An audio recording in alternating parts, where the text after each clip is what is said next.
Hola, bienvenidos a este video. Soy Ingrid Murrieta Carballo, soy de la carrera de Economía en la Universidad Veracruzana en la región de Jalapa.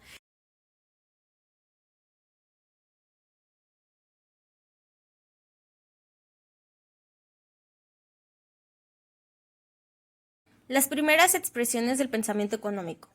En los poemas épicos atribuidos a Homero, correspondiente a 850 a.C., con la Ilíada y la Odisea, se encuentran numerosas referencias a la vida y la economía de los antiguos griegos y pueblos vecinos hacia el siglo XII a.C., aunque dichas costumbres deben estar afectadas por el modo de vida de la época en que se compusieron los poemas.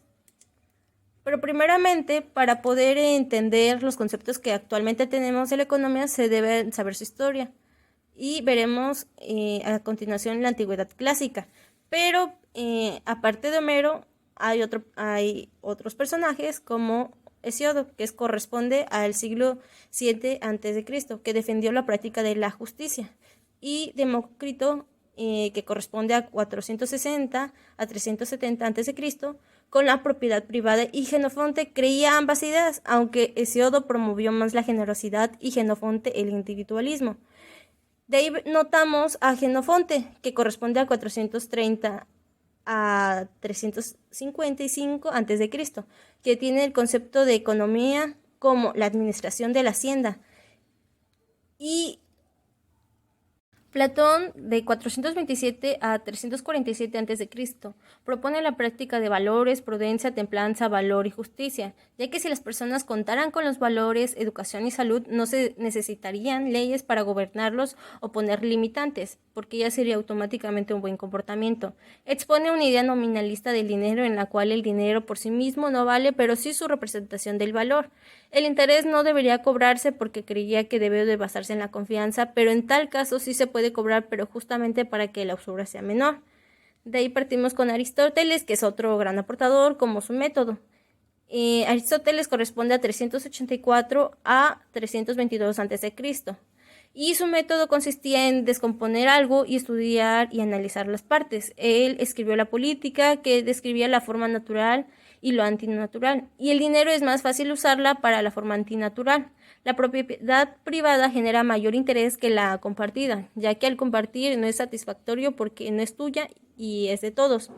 Y sobre el valor, diferenció el valor de uso y el valor de cambio. Del dinero observó que aparte de poseer un valor intrínseco, facilita la acumulación y reserva del valor. El interés no es concebido por él porque al usarlo con el fin de obtener riquezas es condenado y la usura lo toma. Y un punto importante es que está a favor de la esclavitud debido a su clase social proveniente. Otros sucesos son las escuelas filosóficas griegas, que la escuela cínica es fundada por Antístenes, que corresponde de 447 a 365 a.C., que fue discípulo de Sócrates y autor del otro económico que hoy está perdido, y basado su filosofía en la virtud y el trabajo y una vida libre de exigencias sociales. Su principal discípulo fue Diógenes, que corresponde a 412 a 323 a.C., que incluso usaba como vivienda un tonel, predicaba un tipo de vida virtuoso, libre de las necesidades materiales y la extinción de los deseos y la renuncia a toda clase de riquezas. Ahora partimos con la escuela estoica, que su denominación proviene del nombre del famoso pórtico ateniense, exhortado con pinturas por Polignoto, en donde Zenón, de 335 a 264 a.C., impartía sus enseñanzas. Para este filósofo, muy influenciado por la enseñanza cínica, y la virtud es el único bien existente, y su práctica debe ejercerse libre de emociones y pasiones.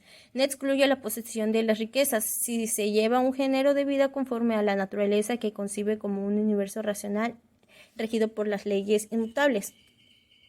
La filosofía de esta escuela tuvo un hondo arraigo entre las clases nobles del Imperio Romano, y su legado nos ha llevado a través del derecho romano y del derecho natural. Es la suprema razón que gobierna el mundo. Ahora partimos con la escuela epicúrea.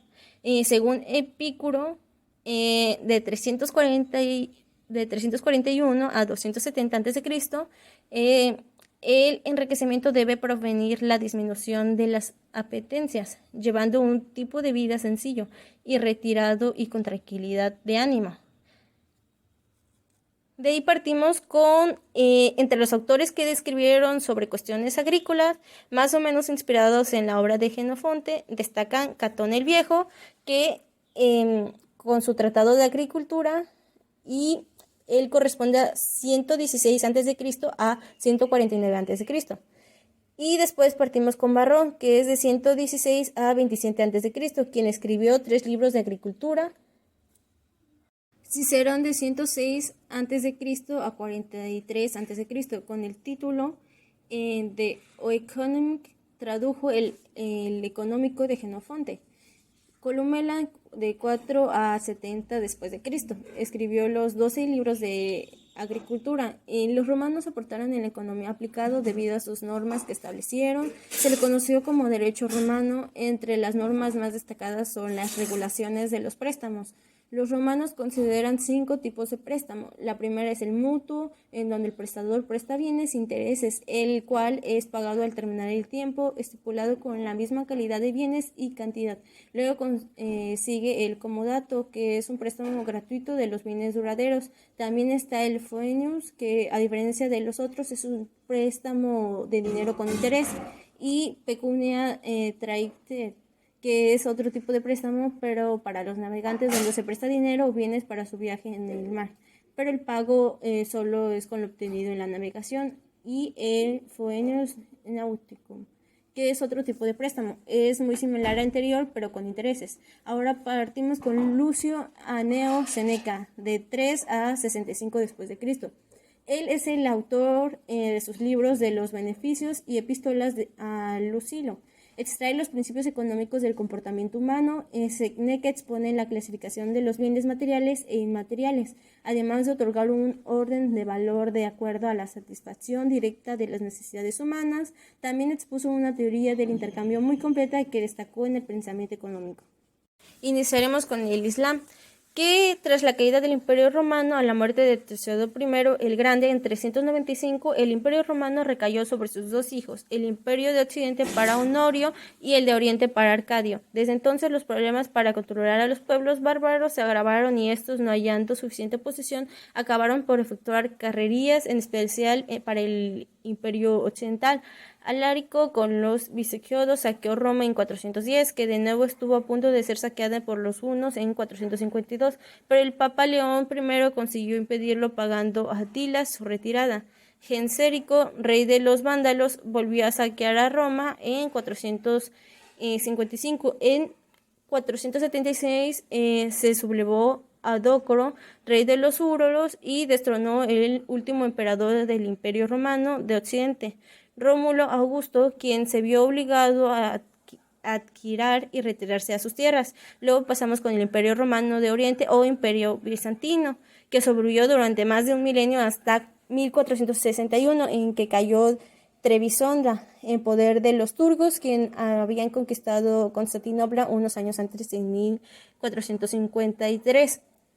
Luego pasamos con el rey que de 573 a 586, el rey Leovigildo promulgó un código único para los súbditos, que es el Codex Revisius. Reformó estructuras socioeconómicas como las de autorizar los matrimonios mixtos entre godos y romanos. Y fue el primer rey visigodo que acuñó moneda propia, y obviamente porque era necesario para la economía y no para satisfacer su ego. Ahora empecemos con las conquistas musulmanas en los siglos 7 y 8. Redujeron a menos de la mitad del vasto imperio bizantino y se arrebataron el comercio de las valiosas mercancías exóticas procedentes de remotos países.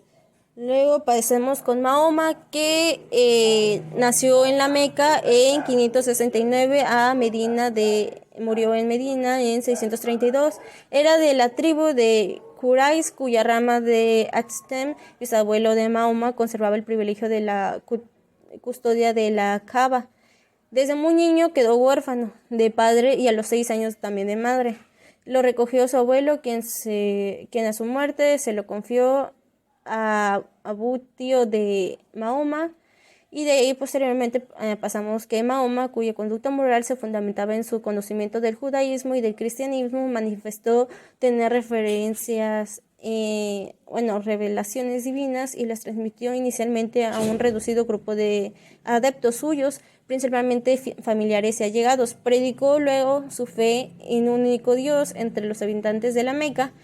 Las tensiones sociales originadas por la difusión de esta religión no tardarían en surgir, puesto que, exceptuando las comunidades judías y cristianas, la aristocracia árabe y el pueblo procedente de las tribus autóctonas eran politeístas. Mahoma y sus prosélitos tuvieron que abandonar a la ciudad, emprendiendo una marcha a la Égira en el año 622 y hacia la ciudad de Medina, donde recibieron asilo y libertad para organizar la comunidad musulmana.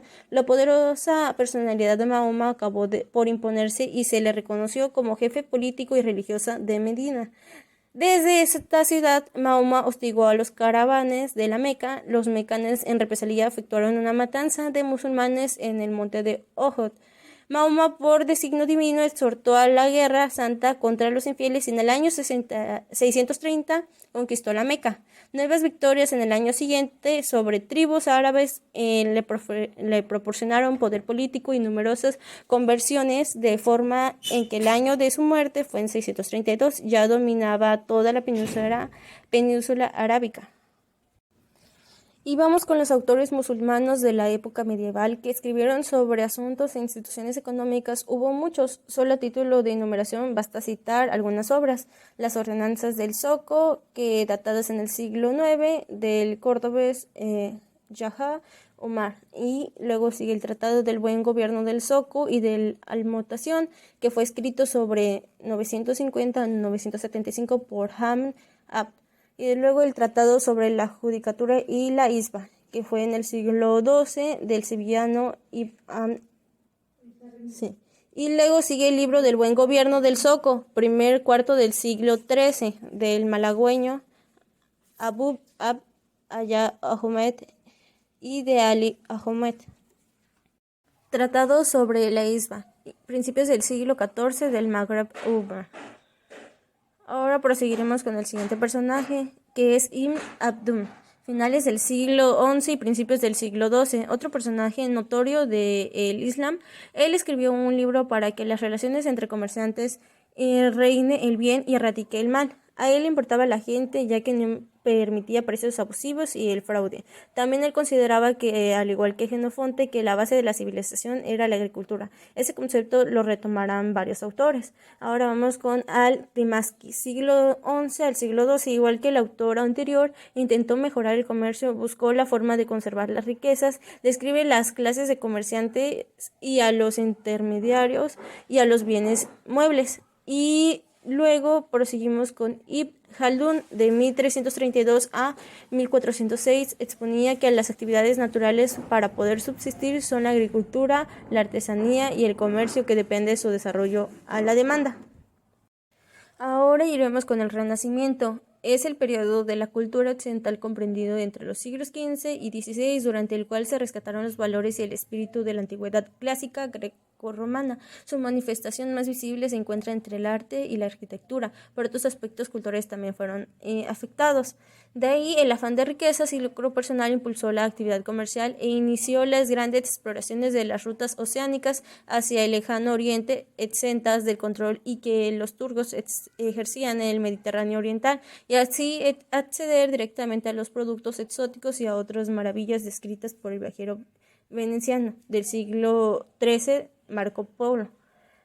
Ahora iremos con la costa africana, que se iba conociendo en el intento de bordear este continente para llegar a Persia, India y China.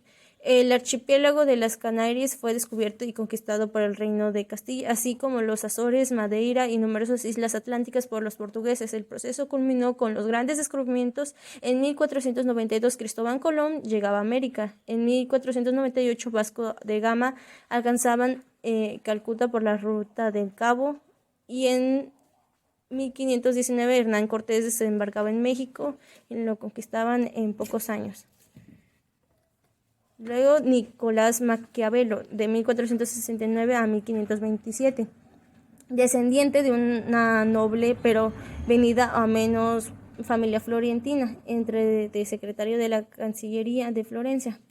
Prestado numerosos servicios diplomáticos que prestaron una fuente de observación e inspiración de la que se extrajo su pensamiento político que plasmó en diversos libros sobre el arte de la guerra 1521 y muy especial en El Príncipe 1513, donde se aconseja la mejor forma de conseguir y mantener el poder, dando la primacia a razón de Estado cualesquiera que fueron los medios. Por ello, Maquiavelo también es famoso por su divertida comedia La Mandragora en 1520.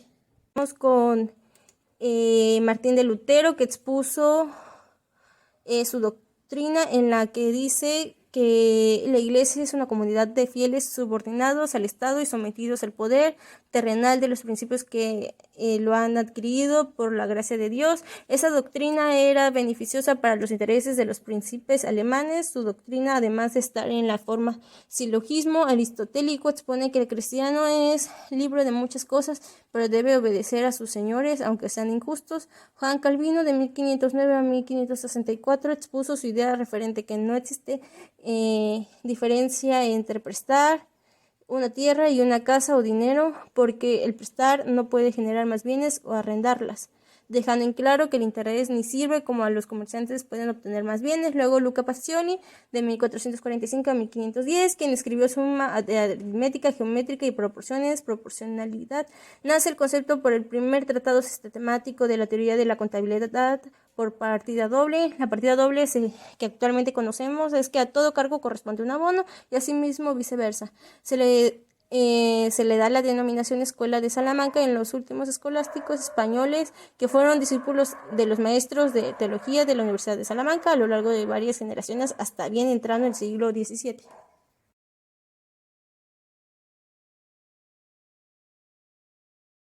Bueno, seguimos con Juan de Mariana, de 1536 a 1624, jesuita, historiador español que fue profesor en la Universidad de París, donde se doctoró. Es autor de la Historia General de España de 1592 y de El Rey y de la Institución Real en 1599 y 7 tratados que contienen un breve ensayo sobre la alteración de la moneda. De ahí da su opinión que la inflación consiguiente a estas medidas monetarias acabó de un secular depresión económica que a los esporádicos intentó que restablecer el valor de la moneda no consiguieran evitar, pues al poco tiempo se volvió a las devaluaciones. Hasta 1680 no se renunció definitivamente a la alteración del valor de la moneda. Este periodo de 1599 a 1680 se le designó la revolución del cobre.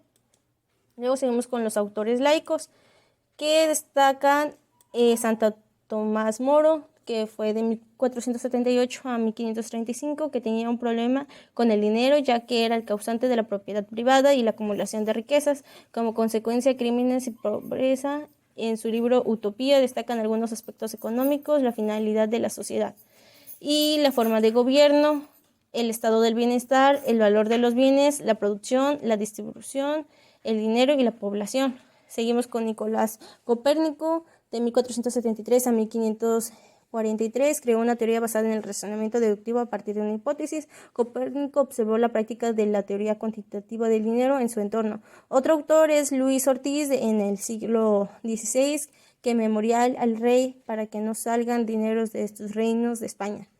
1558, en el que hablaba de la corona y los errores que se cometían, como importar muchos productos manufacturados y exportar materias primas, de las cuales no eran la mitad de lo que importaba, ya que tuvieron mucho oro obtenido por sus conquistas.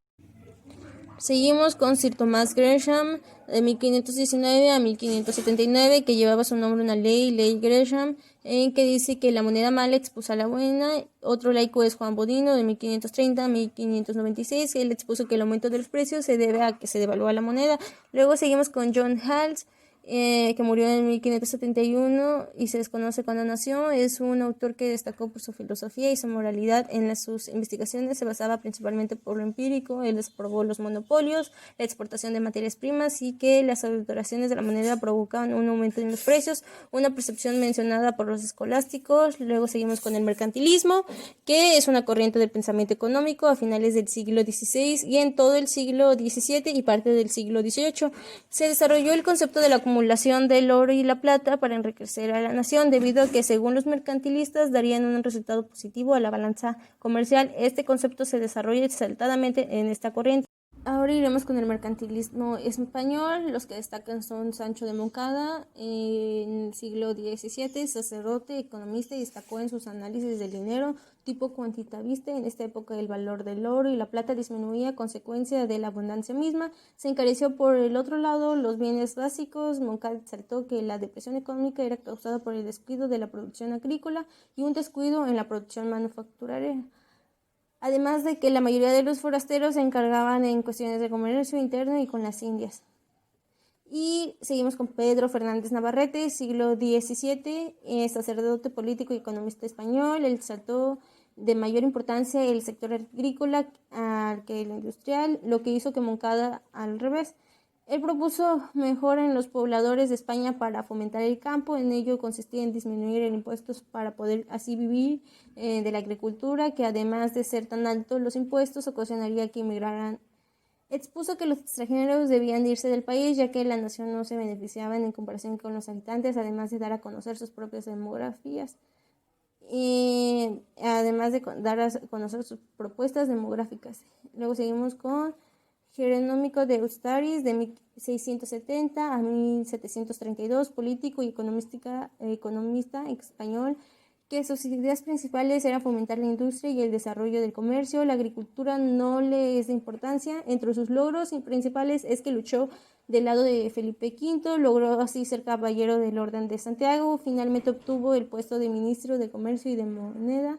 Propuso normas con el comercio de las Indias y maximizar a la Mariana, disminuir los monopolios y una disminución del sistema tributario.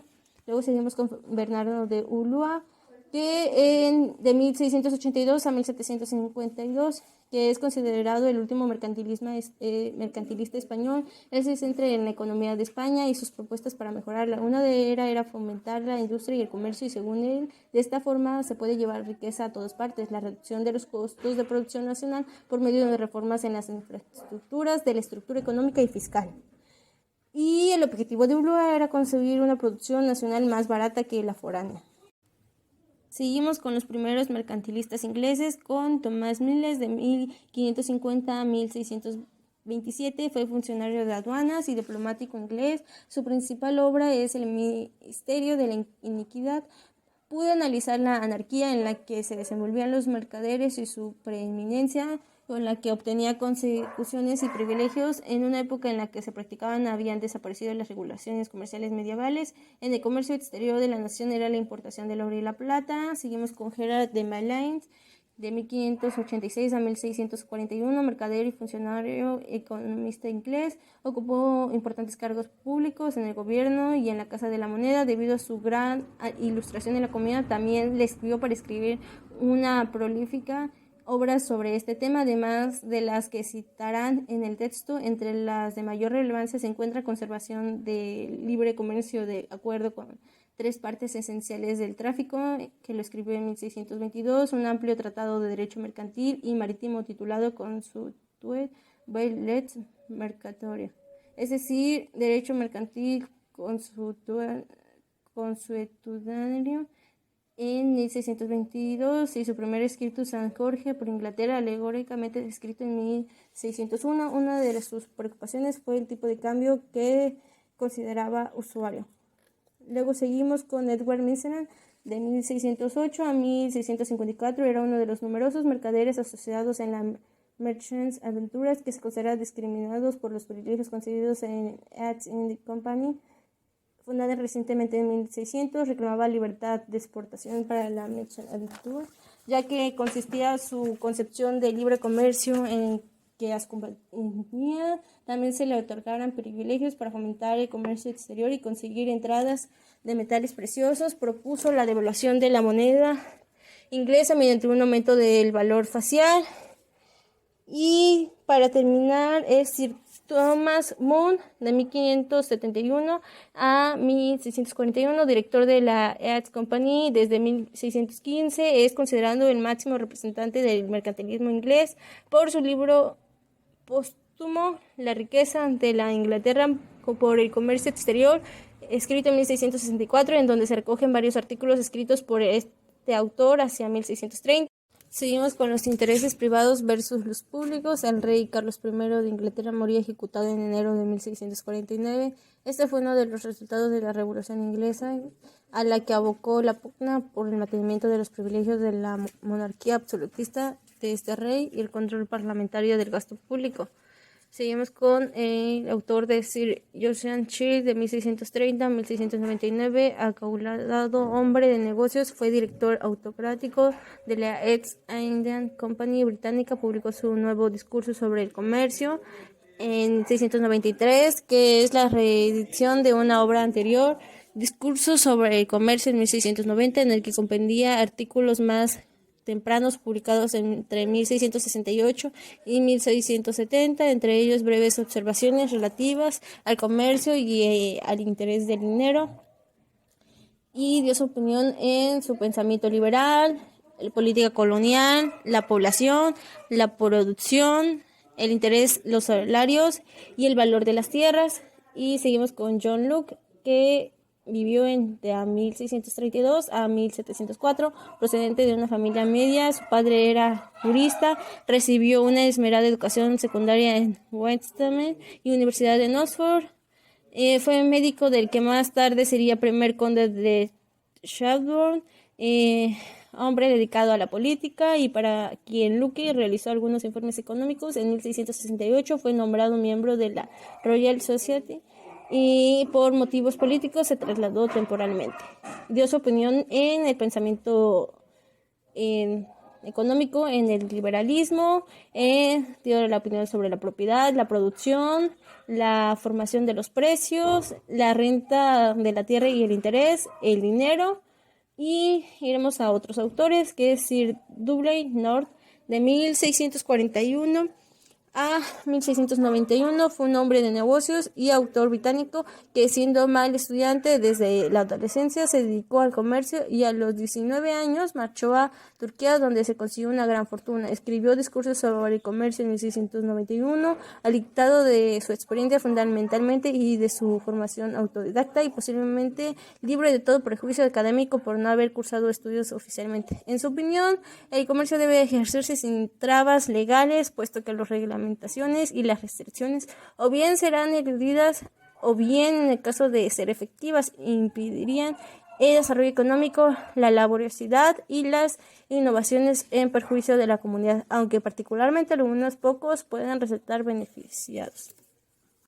Seguimos con el conde de Shaftesbury, que es el Lord Anthony Ashley Cooper, de 1631 a 1713, fue un político y filósofo inglés, discípulo de Locke, el cual, como ya se dijo, estuvo al servicio del abuelo del presente autor. Su obra más influyente es Características de hombres y costumbres y opiniones y tiempos. Al igual que Locke, no asumía el sentido pesimista de Hobbes y tenía fe en bondad intrínseca de la naturaleza humana y en la capacidad de raciocinio del hombre para llegar a conocer el bien y la belleza. Este conocimiento es un paso previo para alcanzar la verdad y la virtud.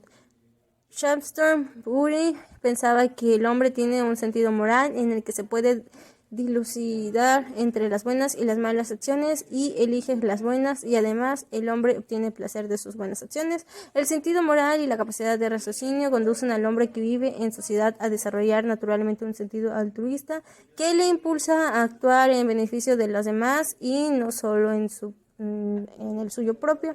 Y luego seguimos con Francis Hutchinson, que vivió de 1694 a 1746, fue ministro presbiteriano oriundo de Irlanda del Norte, que estudió filosofía en la Universidad de Glasgow, Escocia, y además desarrolló más metódicamente que Shaftesbury la teoría del sentido moral de esta última, introduciendo en esta teoría, junto al sentido altruista, un componente utilitarista. Hutchinson equipara la benevolencia con la virtud, por eso toda acción virtuosa es útil y además proporciona placer a quien la realiza.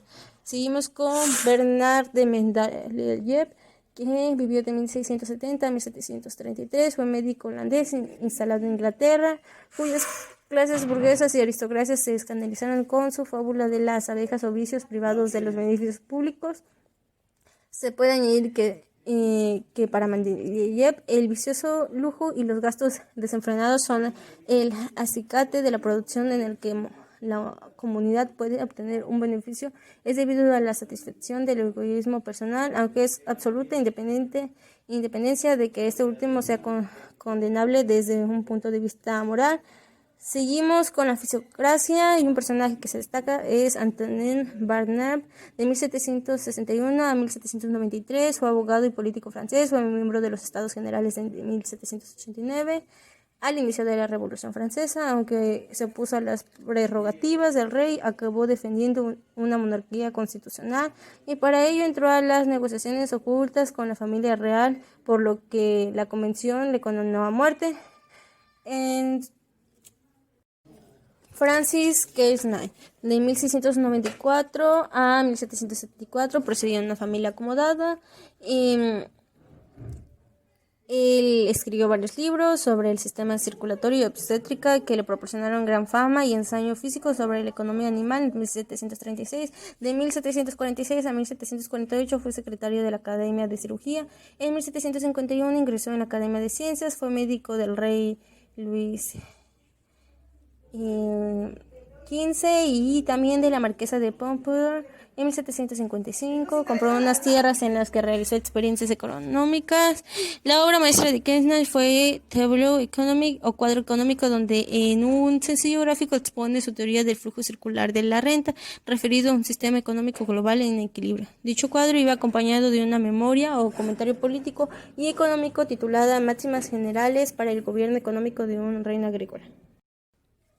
Seguimos con Vicente de Gournay, de 1712 a 1759, rico hombre de negocios y señor Gournay, por la compra de las tierras que confieren el título, difundió la obra de Cantillon y fue el profesor particular de Turgot en materia económica, preconizó la libertad económica y la eliminación de las reglamentaciones y de los monopolios. Se atribuye a la famosa frase de laissez-faire.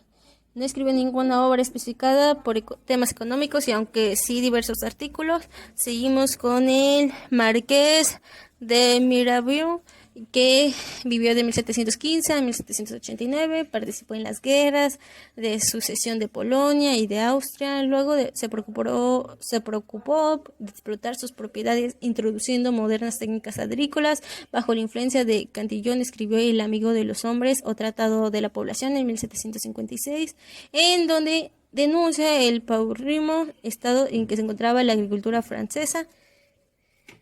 De ahí seguimos con Mercier de la Rivière, en 1720 a 1793, ocupó un cargo de consejero del Parlamento de París y el de intendente de la Martinciana. En 1767 fue profesor de la filosofía económica de la emperatriz Catalina II de Rusia y su principal obra es El orden natural y la esencia de las sociedades políticas.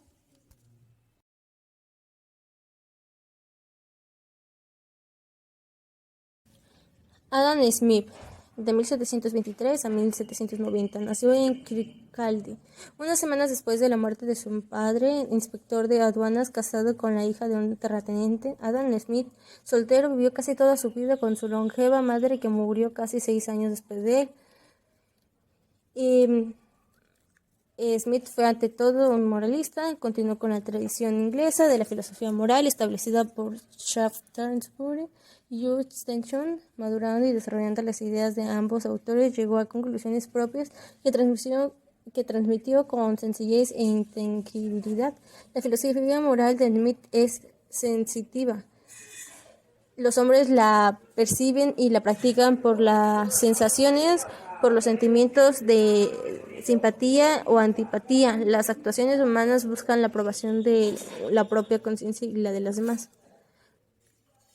Smith, siguiendo trabajando que se remonta a Seneca y pasando San Juan Cristóbal, opinaba que el trabajo realizado en provecho propio colaboraba en cierto modo en satisfacer las necesidades de los demás. El rico, pese a su egoísmo para acumular riquezas, inevitablemente favorece a los pobres, a los que tiene que dar empleo para satisfacer sus propios deseos.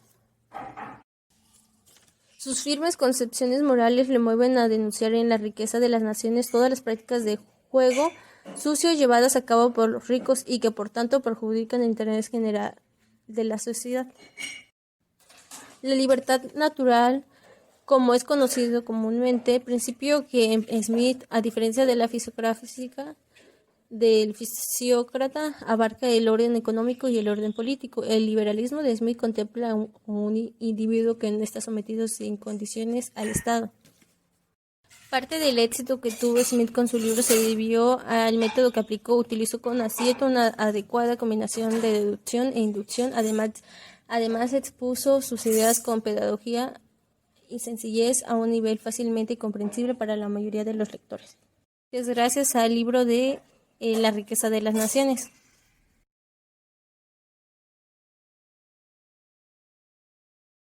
Las opiniones de Ricardo tuvieron su influencia en los comisionados por la Cámara de los Comunes para la redacción de un informe sobre esta polémica monetaria. El Plan Ricardo también inspiró la reforma monetaria que se planteó en el Parlamento, en la que salieron victoriosos las tesis bullonistas defendidas convincentemente y energéticamente por Ricardo y Robert Peel en 1819, que condujo a la restauración efectiva del patrón oro en Lincolntes en 1821. El Bullion Report era un informe en el que en realidad se armonizaban ambas posturas enfrentadas en la controversia monetaria. Entre sus redactores se encontraba Henry Thornton, un eminente experto en temas monetarios que era partidario de la tesis antibullonista. Veremos Henry Thornton, que vivió de 1760 a 1815, que fue banquero, parlamentario, filántropo y destacado analista de las cuestiones monetarias. Su obra más importante es una investigación sobre la naturaleza y los efectos del crédito papel de Gran Bretaña en 1802, más conocido abreviadamente como Paper Credit. En 1810 colaboró con Francis Horner y William Hudson en la redacción del informe sobre el lingote de oro, cuyo título completó Bullion Report. El método de Ricardo. Al carecer de estudios universitarios y de un sentido sociohistórico, no podía fundar sus teorías en la investigación empírica. Sin embargo, dotado de una gran agudeza e inteligencia natural por el razonamiento y la extracción de conclusiones lógicas, encontró criticable el sistema económico descrito por Smith. Casi todos sus razonamientos comienzan sentando unas bases sobre las que argumenta. Y la teoría monetaria de Ricardo, que se inició al participar en el debate monetario. Luego consigue con su plan Lingote o plan Ricardo en 1811, que consistía en volver a la convertibilidad de los billetes en oro, pero en lingotes. Dice sobre la teoría del valor, la teoría de la distribución y el principio de las ventajas comparativas, así como la teoría del capital y la teoría del interés y la tributación, que a lo largo de la historia han existido diversos pensamientos y la sociedad cambia y la sociedad llevó a transformaciones que han logrado obtener la estructura política, económica, social y cultural que actualmente poseemos. La sociedad necesita conocer su historia para no volver a cometer los mismos errores. Algo destacable es la historia de España, que a pesar de que logró conquistar América y como consecuencia adquirir muchos metales preciosos, pero al no saber administrarlos su valor se pierde, ya que importaban la mayoría de sus productos y de esta forma al invertir o gastar en cosas innecesarias pueden generar pobreza a largo plazo. Otro punto destacable son los conceptos de dinero, el valor del dinero como tal o lo que se puede adquirir, algo que actualmente es una polémica.